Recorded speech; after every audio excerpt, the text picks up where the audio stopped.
Olá, pessoal. Bom dia a todos, bom dia a todas. Eu sou Jane Teixeira, sou médica, gerente de saúde digital do Grupo Fleury.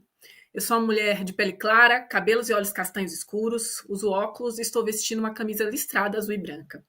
E é um prazer estar com vocês aqui hoje, diante da mesa Ferramentas Digitais para a Saúde Mental. A gente está em um mundo, em constante evolução e mudança. Por um lado, a gente está em 2023, estamos enfrentando ainda velhos fantasmas em todo o mundo, antigas e novas epidemias, uma recente pandemia que a gente acabou de enfrentar, crises econômicas pipocando aqui e ali, desigualdade social, conflito, guerra, coisa que a gente já deveria ter superado há muito tempo. E uma crise climática que parecia distante para muitos, mas que chegou de forma rápida do nosso dia a dia. A tecnologia, às vezes, crescente como ela também assusta alguns de nós.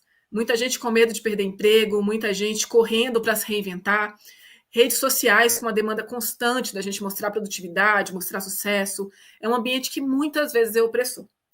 Por outro lado, muita coisa também tem melhorado. A gente também tem um copo meio cheio, podemos falar assim. Na maioria dos ambientes em que nós circulamos, a gente está cada vez, felizmente, mais aberto a falar de inclusão, de aceitação, debater sobre preconceito e como vencê-lo, entendendo que o mundo tem que ser mais sustentável para todo mundo, ou não vai ser sustentável para ninguém. E a tecnologia, que eu acabei de falar da parte negativa um pouquinho atrás, ela está também cada vez mais acessível e tem também inúmeras vantagens, Ninguém duvida do quanto ela torna a nossa vida mais fácil. Por tudo isso, é tão importante a gente estar aqui hoje falando sobre ferramentas digitais para a saúde mental e como é que a tecnologia pode desmistificar, democratizar e principalmente equalizar o acesso a cuidados em saúde mental. Para isso, nós temos aqui hoje a Andrea Destre, idealizadora e sócia fundadora da Friends-Be, Saúde Emocional, Lucas Reis, Head de Psicologia da Vitude, e Solane Plebani, sócia investidora e conselheira da Elibre Saúde Mental. E aí, gente, eu vou pedir que vocês se apresentem brevemente, mas já vou passar a palavra com a minha primeira pergunta, As pessoas, as famílias, as corporações, elas vêm se interessando por esse tema porque elas perceberam que não é só um problema individual, Como tem sido a experiência de vocês, educando, até mesmo tratando as lideranças de empresas e os indivíduos, e o quanto eles estão realmente abertos a ouvir sobre seus pontos a serem melhorados e atuar efetivamente, e quais os maiores desafios que vocês veem nessas relações.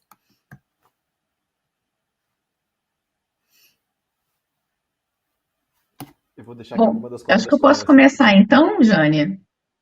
Por favor, Olá, bom dia a todos e todas, é um prazer estar aqui. Bom, me apresentando então, eu sou uma mulher cis, de pele branca, cabelo liso na altura do queixo, castanho com luzes e uso óculos e hoje eu estou vestindo uma blusa azulão. Falando um pouco então da Friends rapidamente, e de mim, e depois respondendo, Jane, a sua pergunta. Então, assim, a Friends-Be tem quase 4 anos de existência. A gente começou lá no final, pré-pandemia, dezembro de 2019, nem sabíamos o que nos esperava, nesse tempo. Mas por que a Friends-Be surge, e como é que isso se entrelaça, colocou como idealizadora, como é que se entrelaça com a minha vida? Eu trabalhei no mercado executivo com área de pessoas, sustentabilidade por 25 anos, pela carreira tradicional, de estágio, diretoria aí de multinacionais, e até que eu tive um câncer, e esse câncer me fez dar uma parada total na minha vida, uma reavaliada, uma ressignificada geral, e eu comecei a estudar, então, o impacto das emoções, não só na nossa mente, mas também no nosso corpo. E a partir dali, eu vi que eu queria entregar um propósito, o meu propósito de forma diferente para o mundo e que eu queria construir um mundo mais feliz, Pessoal, só isso que você quer, Andréa, tá fácil. Mas, enfim, como é que a Friends-Be faz isso? A gente trabalha, nosso foco é prevenção de doenças físicas e transtornos mentais por meio do alívio da angústia e da educação emocional.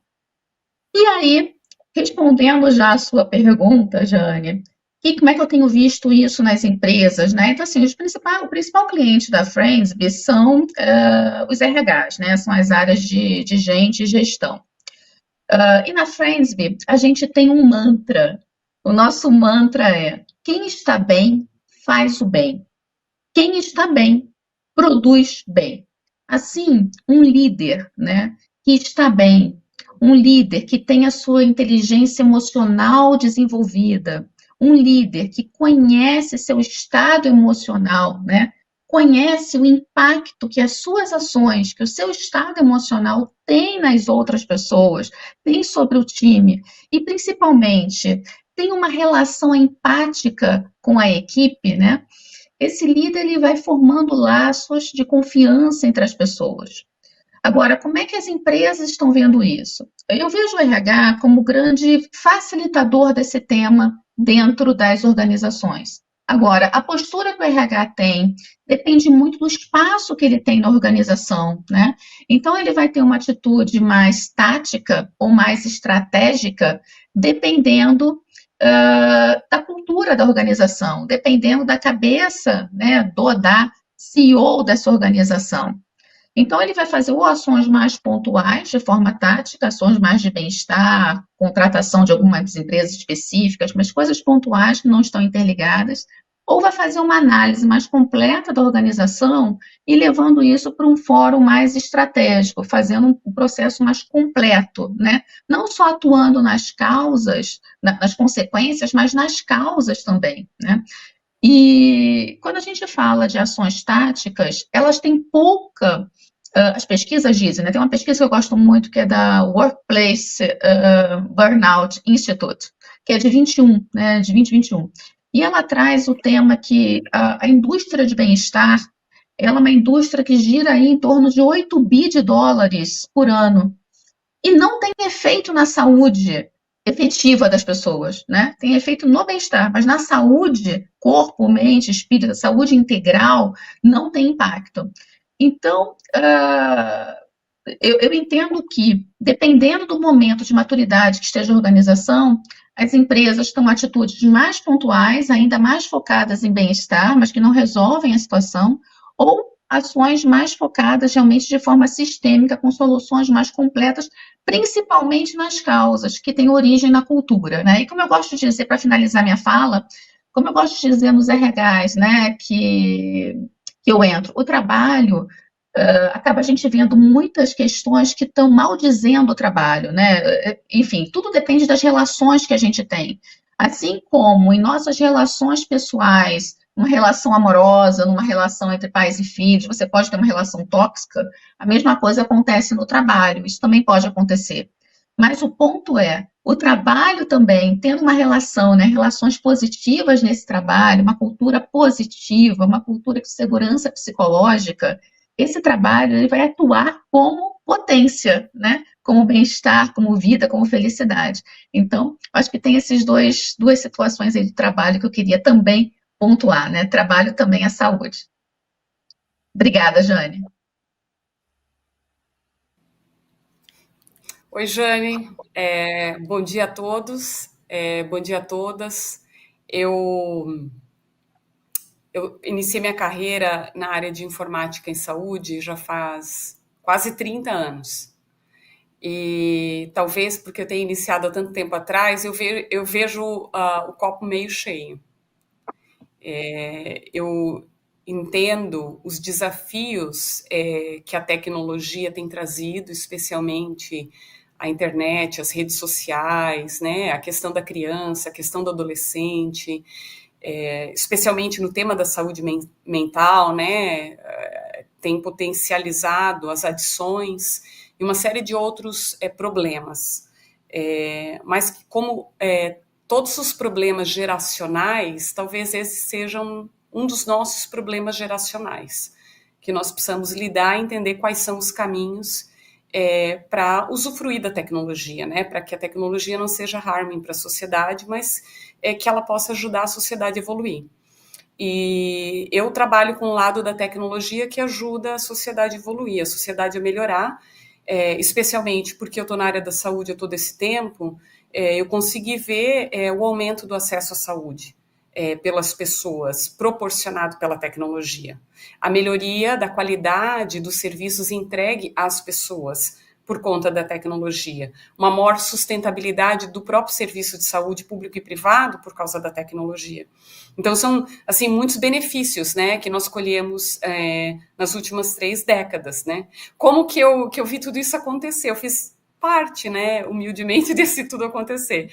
Eu fundei a minha primeira empresa no final da década de 90, eu fui fundadora sócia de uma empresa que desenvolveu um sistema que é bem conhecido no mercado da saúde da América Latina, que é o TASI, que está na acho que grande maioria dos hospitais, é o líder de mercado na América Latina.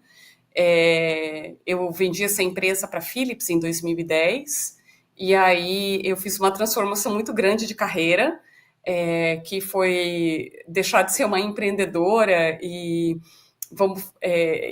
ser dona da minha agenda. Eu passei a trabalhar para uma corporação bastante complexa, né, onde não fui mais dona da minha agenda e eu passei a ter chefe. Eu fiz essa transição e eu tive várias oportunidades na minha carreira na Philips, né? Eu fui executiva dessa empresa durante 11 anos. Nos últimos anos eu fui head de software da empresa para 35 países e também fui head de inovação de software da Philips. Mas em 2021, como muitas pessoas entraram para a estatística, eu tive um mix de esgotamento, mas também repensar minha vida, o que era importante, que eu acho que veio com a pandemia, sabe? Você ficar isolado da sua família. Eu moro na Holanda, eu estava na Holanda, parte da minha família fica no Brasil, parte na Holanda, nossa filha estava no Brasil, e eu acho que para a mãe sempre é um afastamento muito difícil, né? Você, de repente, não viaja mais, não vê mais seu filho, não sabe o que está acontecendo, não está perto.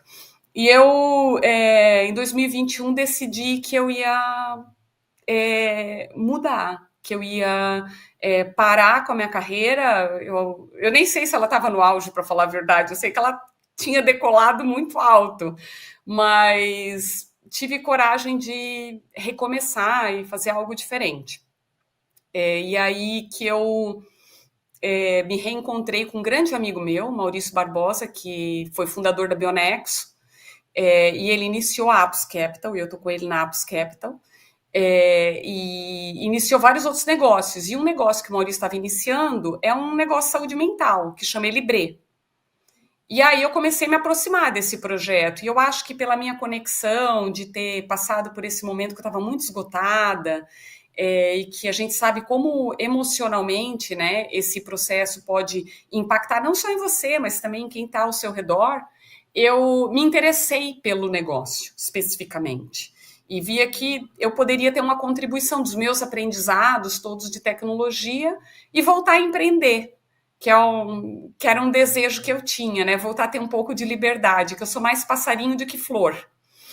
Então, nesse projeto com a Elibré, eu já aprendi muito de saúde mental. Já havia trabalhado com saúde mental na minha época anterior, mas hoje eu estou dedicada à área de saúde mental, trabalhando com psiquiatras, com psicólogos, com terapeutas ocupacionais.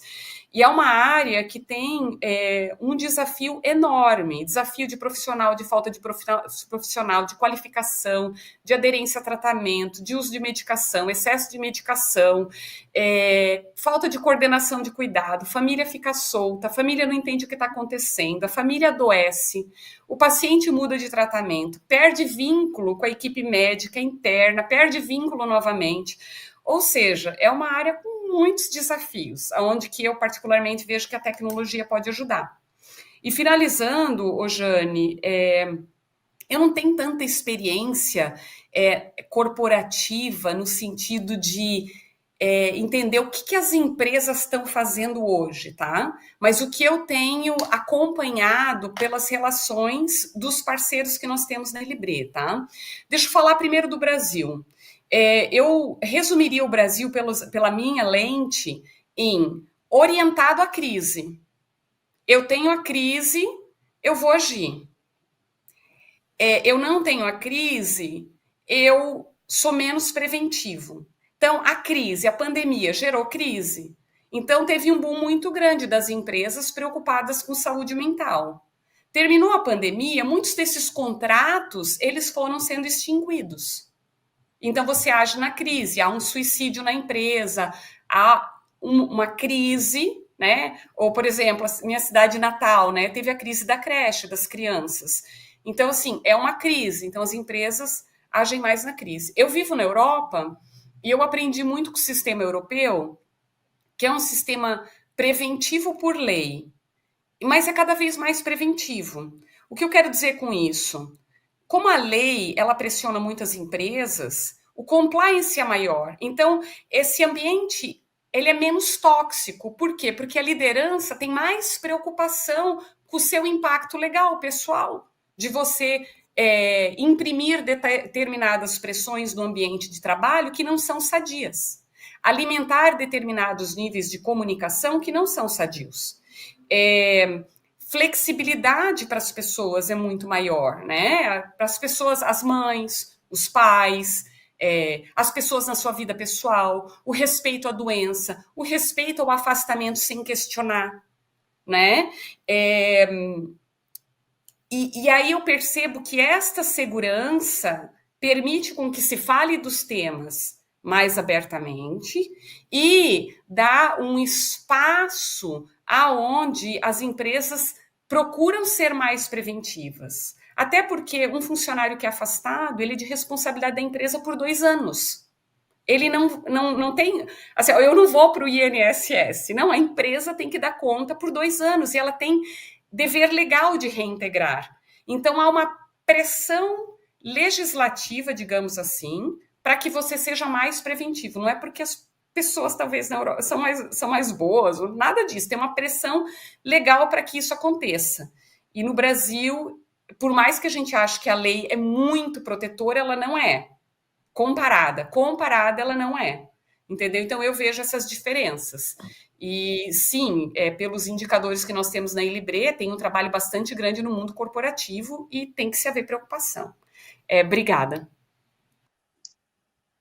Pessoal, vou ser bastante breve aqui para a gente poder aproveitar o nosso tempo, né? Eu sou o Lucas Reis, eu sou Head de Psicologia aqui na Vitude, sou psicólogo, já atuei também no mundo organizacional dentro do RH, em multinacionais, sou um homem cis, pardo, pele clara, tô de óculos, tenho cabelos e barbas curtos e da cor preta, tô de camisa branca, uma blusa azul escura no escritório aqui conversando com vocês. Respondendo aqui a sua questão, Jane, de maneira um pouco mais direta, eu gosto muito na hora que você fala, né? A gente percebeu que saúde mental não é só uma característica individual e que trata-se de uma característica relacional. A gente percebeu, eu não sei se todo mundo que devia percebeu isso do jeito certo, né? Acho que aqui na Vitude a gente tem apoiado grandes empresas a trabalhar com isso e esse ainda continua sendo um desafio muito grande. Às vezes o RH percebeu, saúde ocupacional, né, tem uma formação técnica, sabe disso, sai da faculdade formada com isso na cabeça. Mas a gente precisa de buy-in institucional para que os programas possam fazer sentido. E eu acho que ainda nesse sentido a gente tem um desafio cultural, que aí acho que até linka com o que a Solange estava trazendo, né? Comparar Brasil e Europa tem características culturais muito diferentes, premissas culturais, antes mesmo da questão legislativa, né? Só o fato de você ter uma política que possibilita ter legislação suficiente para que as empresas sejam regulamentadas dessa forma, a gente já está um pouquinho atrasado aqui há alguns anos em relação a isso no nível brasileiro. E de alguma forma isso se reproduz nos comportamentos no dia a dia. E boa parte do que a gente tem percebido, e aí eu acho que, trazendo aqui para a parte mais pragmática das soluções, se exige, né, um trabalho cuidadoso de psicoeducação ainda, né? Porque é tirar mesmo as empresas de um estágio quase que de negligência em relação à saúde mental. Quando você fala de saúde mental, todo mundo levanta a orelha e fica em alerta, mas ninguém sabe o que é saúde mental ainda direito. Né? Saúde mental é só quando tem um afastamento, é só quando tem uma crise, como a Solange tinha trazido os exemplos, é quando tem uma internação psiquiátrica, é bem-estar, é quando o sujeito se percebe tranquilo, confortável no espaço de trabalho, e aí começa a aparecer um tanto de termo, porque a bolha começou a inchar, tem muito engajamento, tá todo mundo falando sobre isso, na internet, vira e mexe, tem um Instagram ali pedindo para você arrastar para cima, porque você vai ficar mais feliz, mais saudável, e ninguém mais sabe o que é saúde mental de verdade. Né? E principalmente leigos aqui. Acho que a gente está aqui entre profissionais que estão atuando, que tem uma formação técnica que permite essa capacitação, né? E o cuidado da escuta para entender o que é, o que não é, mas quando a gente olha para a massa, e que é esse o público que a gente vai trabalhar nas empresas, independente do tamanho delas, né? A gente vai sempre ter segmentações de maneiras muito diferentes, E ainda assim, saúde mental é um tema que não é claro para todo mundo. A gente tem percebido, eu acho que o trabalho inicial aqui é sempre esse.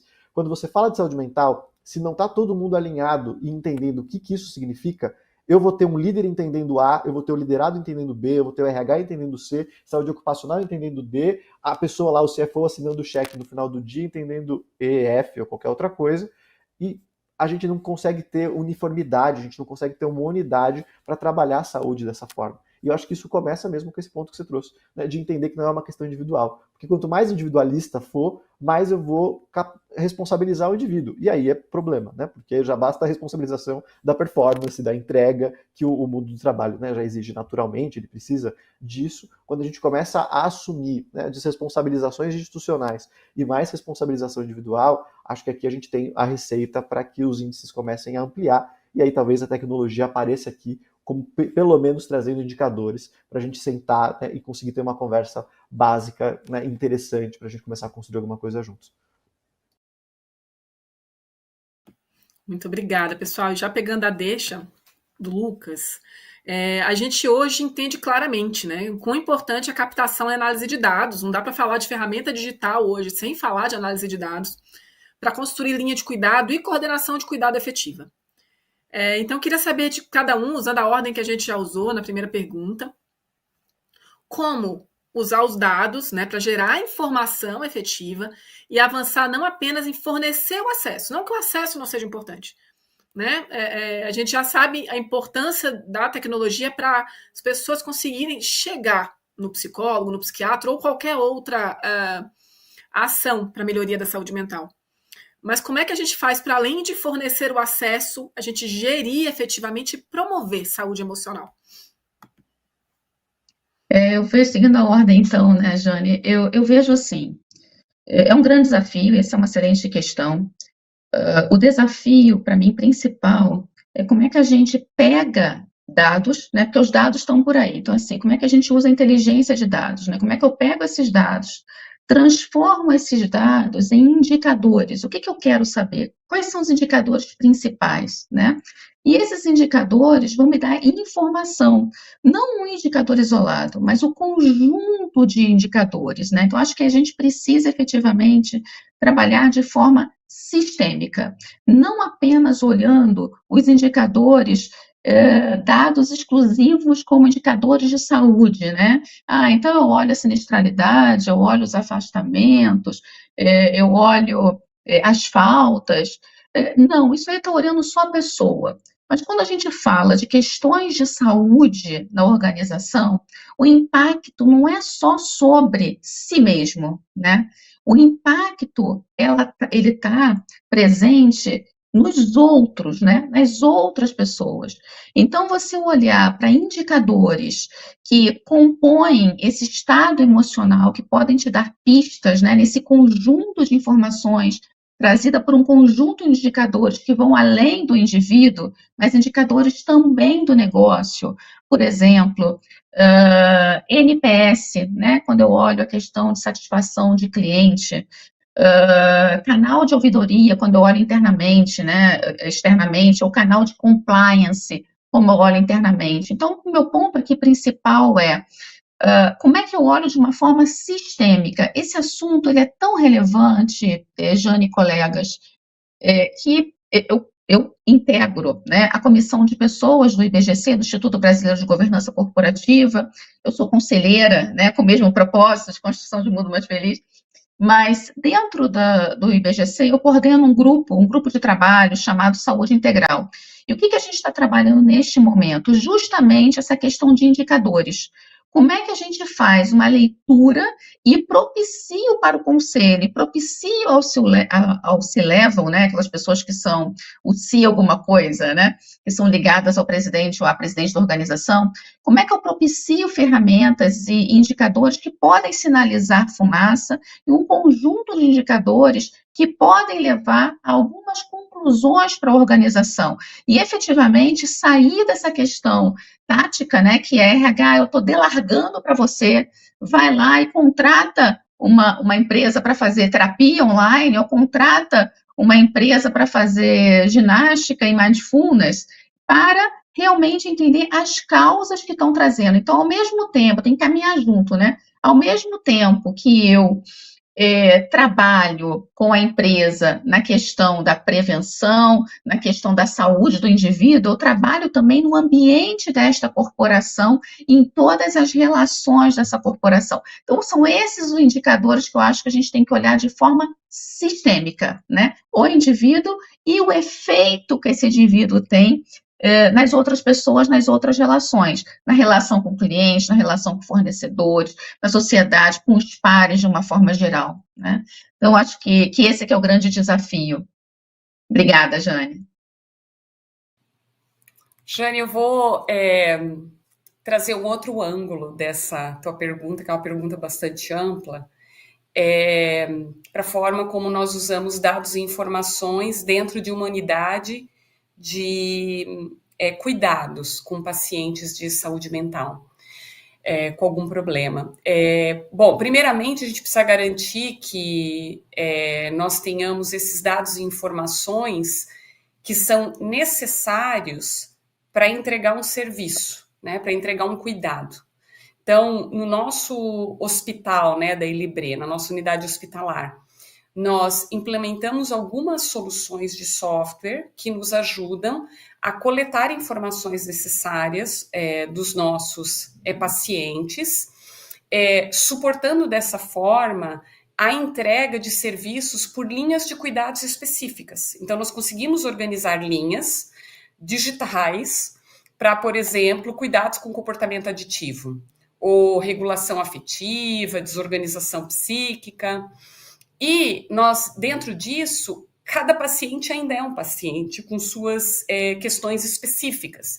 Então, nós conseguimos ter dados, sejam de diagnósticos, observações clínicas, enfim, para identificar a situação de cada um desses pacientes. E com isso, nós queremos o quê? Garantir que nós possamos fazer inserção de cada um dentro de um programa adequado e certificar que as atividades desse programa elas são executadas e medir esses resultados, né, para garantir que se possa entregar um desfecho superior para cada um desses pacientes. Então, assim, para a gente esse é o primeiro grande passo da coleta de dados e a transformação desses dados em informação, né? O que a gente faz com isso?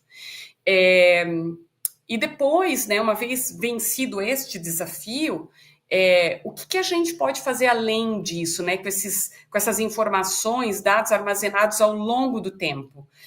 Por exemplo, fazer predição, o que pode acontecer com cada um desses pacientes, como é que nós podemos ser mais proativos, como que nós podemos oferecer soluções para esses pacientes, né, para prevenir recaídas, para manter o paciente num tratamento, para ter uma continuidade desse cuidado, né? Então, você consegue, a partir daí, formatar soluções e serviços digitais, monitorar e acompanhar esses pacientes. Então, essa tem sido a abordagem que a gente tem tido com dados e informações na promoção de saúde mental, no contexto do que nós fazemos dentro da Elibre.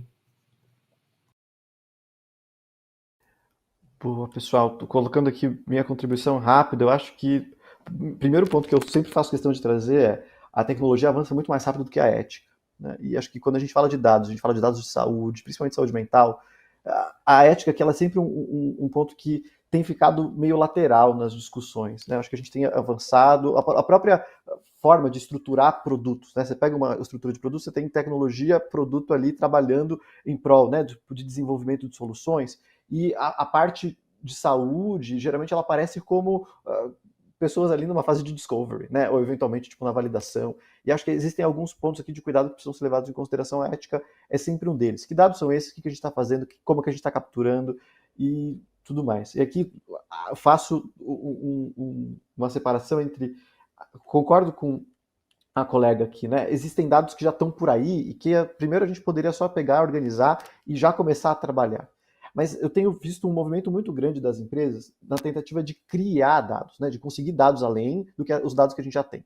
E aqui eu acho que tem um ajuste de rota possível, que é, às vezes, a vontade que a gente tem de dados, né, essa cobrança de dados cada vez mais rápida. Jane voltou, acho que está ali. Essa cobrança de dados cada vez mais rápida, e está todo mundo pedindo por dados, faz com que a gente comece a andar de uma maneira mais acelerada, e às vezes até desesperada, para gerar dados que a gente não sabe nem necessariamente o que vai fazer com eles. Vou dar um exemplo, claro. Então, muito comum que as empresas estejam usando dados, instrumentos epidemiológicos para avaliar a saúde mental especificamente, né?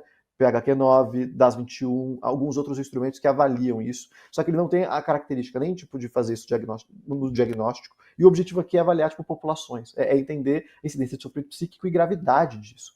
A questão é que se pega esse dado e começa a tomar decisões ou dirigir planos quase que terapêuticos, né, quando a gente está pensando em intervenção, ou planos ali de prevenção, promoção, que o instrumento quase não serve para isso. Um outro exemplo de uso equivocado disso é usar algum desses instrumentos para validar desfecho clínico, né? Então, eu peguei aqui uma pessoa, estava aqui, tinha um DAS tal. Agora essa pessoa está aqui e está com DAS em outro lugar. E considerando que o que está dando certo é a intervenção que a gente está fazendo, sendo que a gente não tem um ambiente controlado o suficiente para isso, que às vezes nem sempre tem um instrumento mais interessante para isso. Então, acho que o primeiro passo aqui para a gente começar a trabalhar dados de saúde mental é entender, claro, existem dados organizacionais que são relevantes, NPS, cultura, o ENPS mesmo, né, do employee ali, não só do serviço prestado.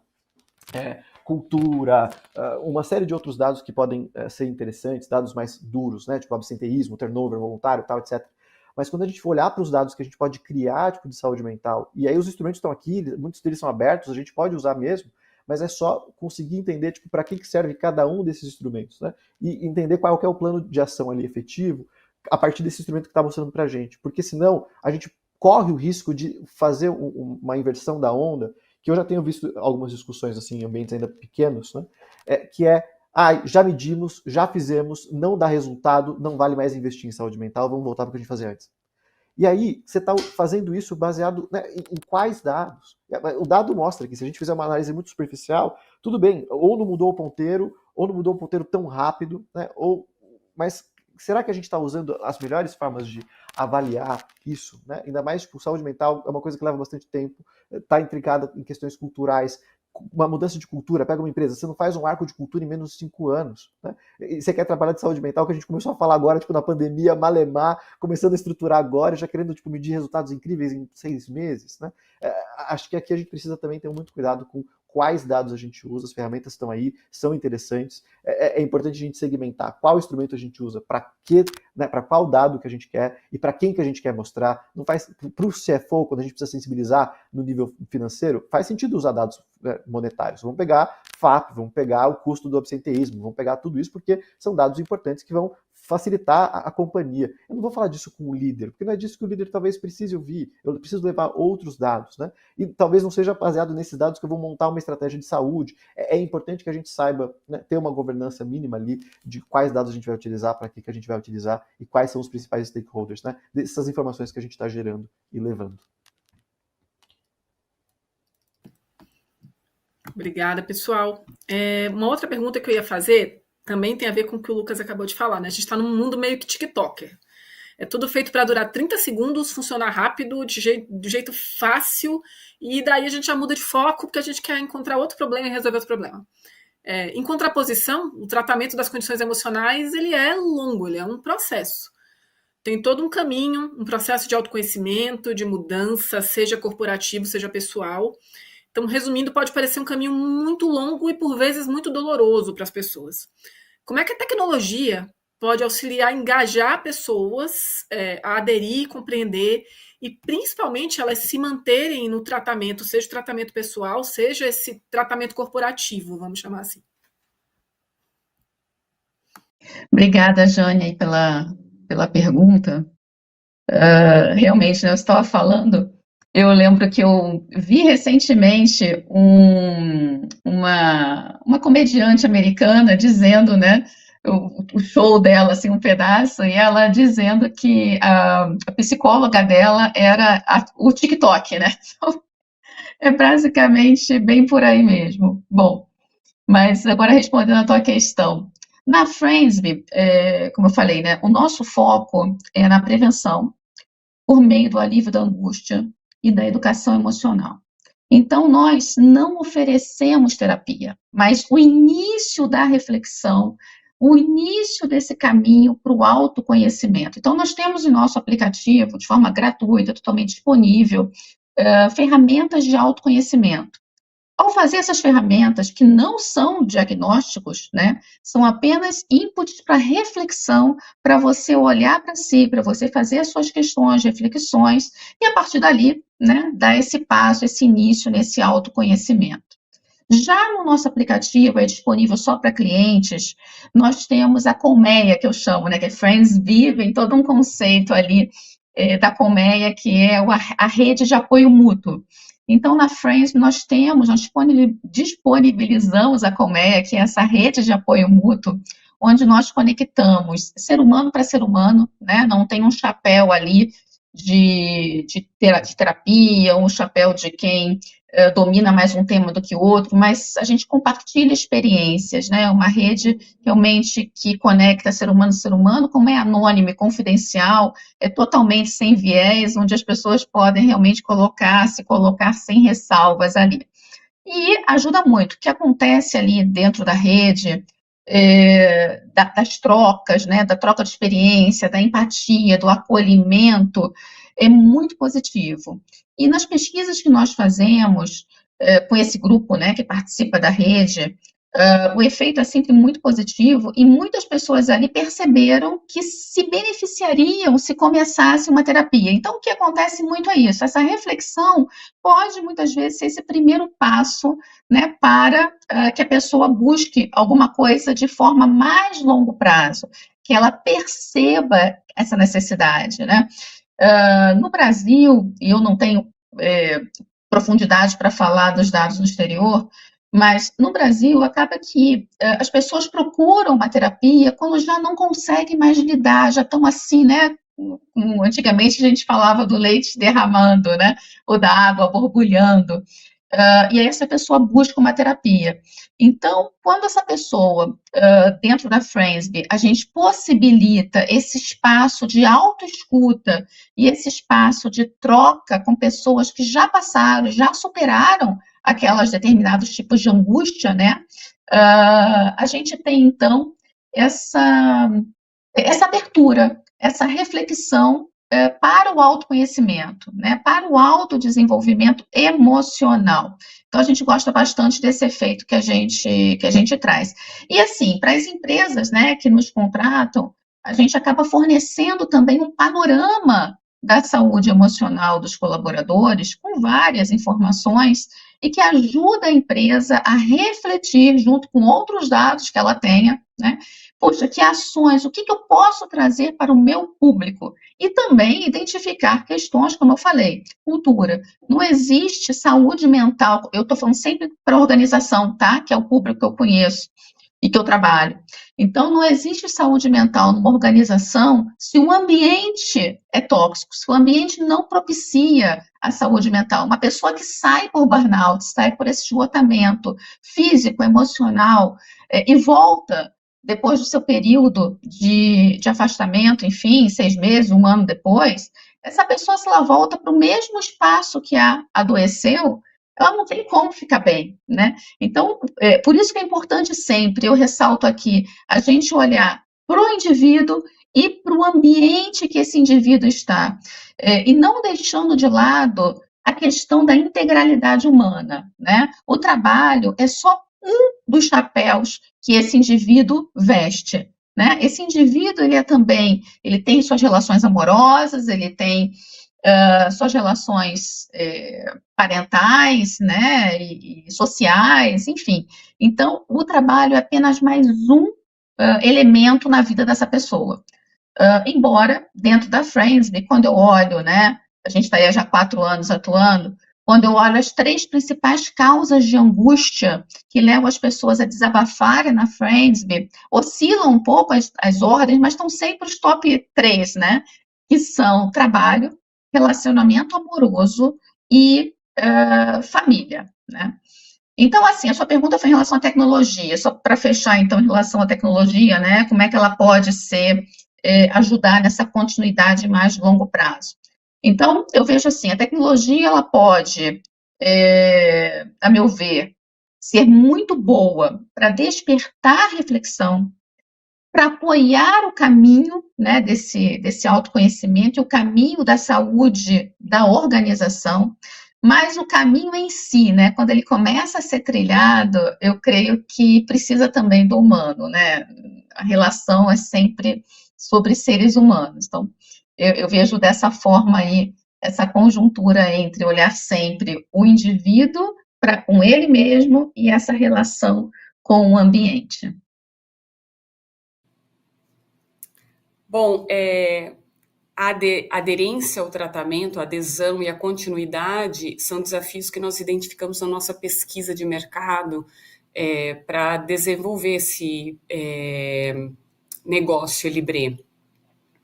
E aí, acho que as mídias sociais, né, ou digitais, elas, ao mesmo tempo que elas dão voz para muitos profissionais, e isso é bom, ao mesmo tempo é um problema, porque confunde os pacientes o tempo inteiro, né? As visões distintas. Isso para mim, sou uma pessoa que trabalha quase 30 anos, eu entro e acompanho uma médica que fala sim, reposição hormonal, e a outra que fala não, reposição hormonal, e você fica confuso. Quão difícil é para pessoas que têm que, muitas vezes, aderir a um tratamento medicamentoso com uma série de consequências que não são fáceis de administrar. Então, tem que ter muita empatia com isso. Agora, as tecnologias, eu acho que tem algumas coisas que a gente pode tirar proveito, tá? Como, por exemplo, começando com as plataformas de educação. Quer dizer, aonde eu, paciente, que estou dentro de um programa, primeiro, como é que eu participo da escolha do tratamento que eu vou aderir. Né? Então, isso é algo que eu aprendi na Holanda, que eu acho que é bem saudável, é o paciente participar da jornada, da definição de qual que vai ser o tratamento, qual que é este programa. E aí, aonde eu busco informação segura. E se eu vou para o TikTok ou para uma mídia social e eu ouço um contraponto, como é que eu volto lá e tenho essa alimentação segura de que não, eu estou no caminho certo, né? E isso é para o paciente e também é para a família, né? O familiar também. Isso, na saúde mental, isso é muito importante. Ferramentas de controles de uso, por exemplo, de medicação, de preferência se for aliado com algum tipo de monitoramento. Eu acho que essas ferramentas de medida de humor, elas são interessantes, mas elas precisam estar num contexto de algo em que vai se ter acesso e vai se fazer algo com relação a isso, vai se olhar para aquele paciente, né? A ferramenta por ferramenta muitas vezes não ajuda, pode até atrapalhar. Os grupos de suporte, né, tanto para os pacientes quanto para as famílias, as ferramentas digitais podem ajudar muito. E aí tem as terapias digitais, que podem ter mais resultado. Eu acompanho, né, um serviço holandês de saúde mental e que eles tiveram uma melhora de 60% no tratamento do alcoolismo com uma terapia digital, comparada com a convencional, né? Nós não temos tempo para explorar, mas é bem interessante, porque tem muita terapia digital acontecendo e que traz mais adesão. Mas o que eu tenho visto é sempre adesão, a terapia acompanhada de algum tipo de monitoramento. Então, tem que ter sempre um follow-up desse paciente e da família.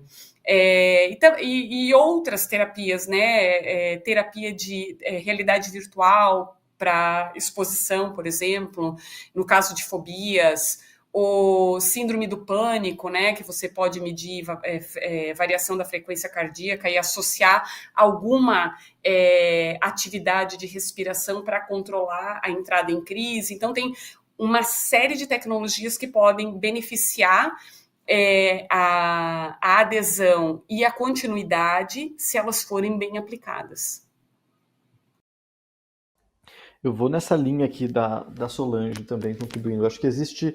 A tecnologia ela tem seus ônus, né? Mas ela também tem grandes bônus aqui, e principalmente sobre essa possibilidade de escalar ações que são protocolares, né? Ou que são, a gente já tem protocolos, e aí é uma questão de implementar esses protocolos. Concordo e reafirmo, acho que só o gadget ali, né? Seja tipo do dispositivo que eu utilizar para fazer a terapia digital, ele não vai ser suficiente, é importante que a gente tenha, né, isso inserido em um circuito de cuidado, com outros profissionais ali acompanhando a evolução e uma série de outros fenômenos. Mas para isso a gente consegue ganhar escala, inclusive para pegar problemas que são problemas sociais. Quando a gente pega álcool e drogas, né, tipo, principalmente no Brasil, que é o cenário que eu também tipo, conheço um pouco mais, seria possível a gente aproveitar disso para ter o grande escoamento quando a gente ainda tem, né, obviamente, a estratégia do Sistema Único de Saúde, tendo os CAPs AD ali, geralmente apoiados por grupos, né, como a AA, etc., que poderiam ganhar tipo, relevância.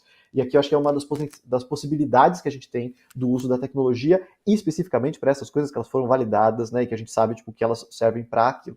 Volto aqui para um outro grande ganho que a gente tem da tecnologia, que é a possibilidade da gente ter acesso fácil à informação de qualidade, pensando, né, naquele aspecto específico da psicoeducação. De novo, concordo com a Solange, não é só o paciente, né, que precisa ter esse acesso, às vezes a família, né, ter um familiar tipo, com um quadro crônico de saúde mental não é uma situação simples, isso impacta, tem incidência de uma série de preconceitos, o tabu sobre a saúde mental ainda existe, né, e a gente vai combater esse tabu com informações. O problema é que, de novo, a gente entendeu que saúde mental é trend, né, dá engajamento. Então, se eu sou o influenciador de game, porque eu jogo muito bem aqui meus videogames, e eu entendo que tem uma trend de saúde mental, que eu quero surfar, eu começo a falar sobre saúde mental. Né? Às vezes eu posso falar, tipo, dando o meu exemplo. A minha intenção, às vezes, é sempre positiva. Né? Acho que ninguém está fazendo isso por mal.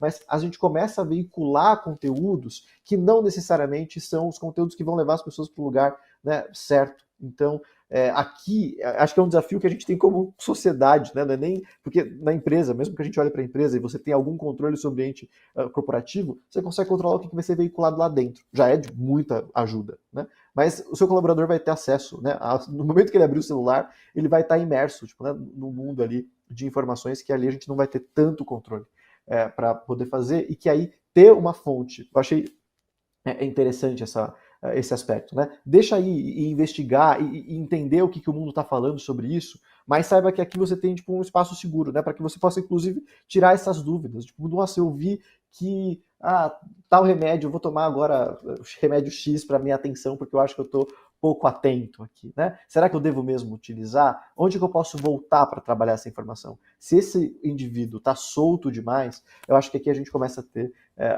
a gente começa a abrir mais margem para essas questões dos ônus, né? Mas ali, além da questão do alcoolismo que a Solange trouxe, trago que acho que a TDAH tem sido um campo de pesquisa e de desenvolvimento de tecnologia bastante interessante também, e hoje a gente já tem alguns aparatos, né? Ainda mais quando a gente precisa de controle contingencial de ambiente, o ambiente virtual ele funciona, né, como ambiente para o indivíduo, e é mais fácil da gente conseguir organizar ali. Então, para essas terapias que precisam desse tipo de protocolo, acho que funciona muito bem. Substituir, né, outras frentes de cuidado que exigem, ali volto para a nossa colega que sempre fala aqui primeiro, que essa questão da relação, eu estou 100% com ela. Acho que nenhuma terapia, principalmente psicoterapia, quando a gente olhar para isso, né, vai ser possível de ser substituída. A primeira tecnologia de todas que a humanidade tem, funciona muito bem, é a fala, né, a linguagem. E o objeto terapêutico, né, o trabalho terapêutico, ele vai sempre ser trabalhado ali nessa tecnologia que a gente já tem, é gratuita, pelo menos por enquanto, e funciona tipo, bastante bem. Né? Acho que a gente ainda tem muito a explorar nesse campo ainda, antes de ir para o digital. Pessoal, a conversa está maravilhosa, podia passar aqui a tarde toda, mas infelizmente a gente está chegando ao fim do nosso tempo. Então eu vou pedir para cada um trazer sua mensagem final e falar o que acha de tendência para os próximos tempos, né? A gente já falou um pouquinho sobre a aceleração da pandemia, a reação à crise, e agora um arrefecimento um pouco leve em alguns setores. O que é que vocês acham que está vindo de tendência para os próximos anos, como ferramenta tecnológica para a saúde mental? E uma mensagem final de vocês, que vocês acham que é importante pontuar ainda hoje. Bom, o papo realmente está muito bom. Deixa eu tentar ser bem objetivo aqui para todo mundo falar, né? Eu vejo assim, né, olhando sempre para as empresas, né, falando de empresa, o negócio da empresa sempre envolve gente, né? Então, para mim, a tendência, eu vou puxar aqui, não vou falar tecnologia, não, acho que a tendência da empresa é perceber que precisa entender de gente, né? Nós somos seres fundamentalmente relacionais, emocionais, nós respondemos às nossas emoções pelos nossos comportamentos, pelas nossas atitudes, né? Então, tem o Simon Sinek, né, que é um psicólogo organizacional que eu gosto muito, ele fala, né, 100% dos seus colaboradores são pessoas, 100% dos clientes são pessoas. Se você não entende de pessoa, você não entende de negócio, né? Eu assino embaixo. E a minha mensagem final, ela fica, de novo, assim, no mantra que eu abri, que é o mantra da Friendsbe, né? Quem está bem faz o bem.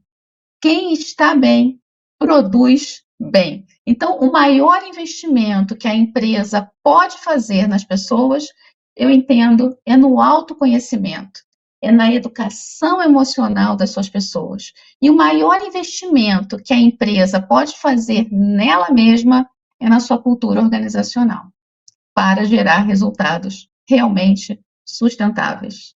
Obrigada, gente. Um prazer estar aqui. Bom, tecnologia é aquilo que eu estudo todo dia, né? Então, o que eu acredito é que, especialmente no âmbito da saúde mental, deve acontecer mais agora nos próximos anos, tá? Acredito que vai ter um crescimento bastante grande das terapias digitais, especialmente as de realidade aumentada, né? Fobias, síndrome do estresse pós-traumático, ansiedade, autismo, os games, né? Vi agora um registro no FDA de um game para déficit de atenção e hiperatividade, então acho que esse conjunto aqui vai crescer bastante. A questão da medicação também, controle da medicação e as medicações digitais, né, essas que vêm com um sensor para você poder medir o compliance 100%, né, da medicação e até a efetividade em cada pessoa. Os chatbots, né, estão ficando cada vez mais sofisticados e eles vão entrar num caminho de também ficarem seguros. Tem exemplos bons, né, nos Estados Unidos, redução de suicídio com o uso de chatbot já, monitoramento, né, de sintomas associados com inteligência artificial, aplicativos de autogerenciamento, e acho também que o uso mais intensivo da inteligência artificial no diagnóstico. E a minha mensagem é que a gente precisa não acelerar, a gente precisa tomar mais cuidado com tudo que é colocado no mercado, né? Porque a gente precisa, antes de inovar, procurar garantir a segurança. E às vezes as techs, elas que não são da área médica, elas não têm tanto cuidado com a questão da segurança do paciente. Bom, pessoal, eu acho que eu não me arrisco muito nesses exercícios futurísticos. Eu acho que o futuro é muito difícil de prever, tecnologia principalmente. Mas eu concordo com o que as colegas trouxeram. Acho que vai ter aqui um avanço, né? Dessa expansão das tecnologias que a gente tem agora. Tipo, a gente tem visto, né, a inteligência artificial, tipo, na experiência da linguagem, tipo, da conversação, sendo cada vez mais explorado. Acho que aqui vai ter um caminho importante de avanço. Para dentro das empresas, eu acho que o grande movimento que ainda não foi feito e que acho que é necessário que seja feito é entender que saúde mental, acho que aqui eu estou com a Andrea, né, é uma questão tipo, cultural, isso envolve tipo, longuíssimo prazo, e se as empresas não fizerem esses movimentos, vai ficar difícil de atrair, vai ficar difícil de reter, vai ficar difícil, né, em geral. É um mercado que cada vez compete mais por talentos que são difíceis de serem tipo, conseguidos. Né? A mão de obra já tipo, não é mais commodity há um certo tempo, e acho que as empresas vão começar a se despontar nesse sentido. E aí, quanto melhor eu tiver um programa de saúde mental aqui né? Não só tipo, de oferecer as capacidades interventivas, porque eu acho que quanto melhor o programa eu tenho de saúde mental, menos intervenção eu preciso, né? Porque eu consigo dar conta aqui, né, do que eu tenho hoje. Então, quanto melhor eu tiver esse programa, isso passa pelo ambiente, como o André colocou, passa por segurança psicológica, passa por cultura, passa por formação de liderança. Eu acho que tem um trabalho aqui, vai existir uma onda de investimento grande nesse caminho. Eu não sei o quanto que isso impacta, né, necessariamente em tecnologia, mas a gente usa das tecnologias que a gente tem disponível para fazer isso acontecer da forma mais efetiva, né, possível. E aí eu gosto aqui dessa mensagem, a gente precisa avançar com cuidado, a gente precisa avançar com segurança, a gente está falando de uma coisa muito sensível, né, que é a experiência humana aqui, e eu acho que concordo aqui com a Solange, né, tipo, é necessário que a gente avance com segurança. E é isso, pessoal, muito obrigado, prazer estar aqui com vocês hoje. Gostaria de agradecer aos três, André, Solange, Lucas, um prazer ouvir vocês hoje, já agora, fim dessa manhã, começo dessa tarde. Muito obrigada a todos e a todas que assistiram a esse painel. Acho que fica aqui a mensagem de todos nós da importância da promoção, da prevenção em saúde mental, dessa promoção e prevenção também no ambiente de trabalho.